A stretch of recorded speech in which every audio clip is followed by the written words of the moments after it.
এটা দিয়ে কোনো ক্ষতি সম্ভব না। দেখলে মনে হবে নিরহ নিরস্ত্র মানুষ, আপনারা ওদের মনকে আরো বেশি বিষিয়ে তুলছেন। কিছু হলেই তো দেন ইন্টারনেট বন্ধ করে, তাতে কি কোনো লাভ হয়েছে? সেটার প্রমাণও কিন্তু থাকবে না। আপনারা বেঁচে থাকতে মানুষ হন, কি সেই সৃষ্টিকর্তার সম্মুখীন হবেন না? আসসালামু আলাইকুম এভরিওয়ান, কেমন আছেন?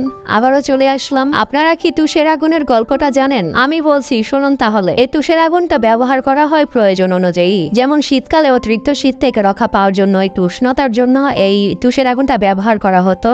আমি আমার নানিকে দেখেছি একটা মাটির পাত্রে প্রথমে কিছুটা তুষ নিত, এরপর খড়ি দিয়ে রান্না করার পর চুলার ভিতরে যেই খড়িগুলা কয়লা হয়ে থাকতো ওই কয়লাটা মাঝখানে নিত, তার উপরে আবারও কিছু তুষ দিয়ে দিত, এভাবে মাটির পাত্রটা ভরাট করে নিত। এখানে আর কোনো আগুন দেওয়ার প্রয়োজন ছিল না, যেহেতু নিচে তুষ উপরে তুষ মাঝখানে কয়লা ছিল, ওই কয়লা থেকে আগুনটা মিটিমিটি করে জ্বলতো। ওটা পাশে নিয়ে সারা রাত ঘুমাতো, ওটা হিটারের কাজ দিত।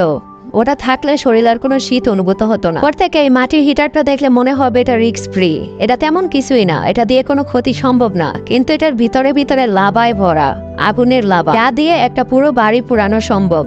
ঠিক তেমনি আজকে ছাত্র আন্দোলনের প্রতিটা মানুষের ভিতরে তুষের আগুন, উপর থেকে ওদেরকে দেখে বোঝা যায় না ওরা কি, দেখলে মনে হবে নিরহ নিরস্ত্র মানুষ, কিন্তু ওদের ভিতরের ক্ষোভ তুষের আগুনের থেকেও জ্বলন্ত। ওদেরকে সামান্য ছাত্র ভেবে আপনারা ওদের মনকে আরো বেশি বিষিয়ে তুলছেন, এবং ওদের ভয়ঙ্কর রূপটা আপনারাই নাড়াচাড়া দিয়ে জাগিয়ে তুলছেন। কি ভেবেছেন এক সপ্তাহ আন্দোলন করার পর, ভাই বোনকে হারানোর পর শারীরিক টায়ার্ডে এমনি তারা দমে যাবে? আপনারা তো ভেবেই নিয়েছিলেন এক সপ্তাহ পর আর সবকিছু আপনাদের নিয়ন্ত্রণেই চলে আসছে, কিন্তু আপনারা ভুল।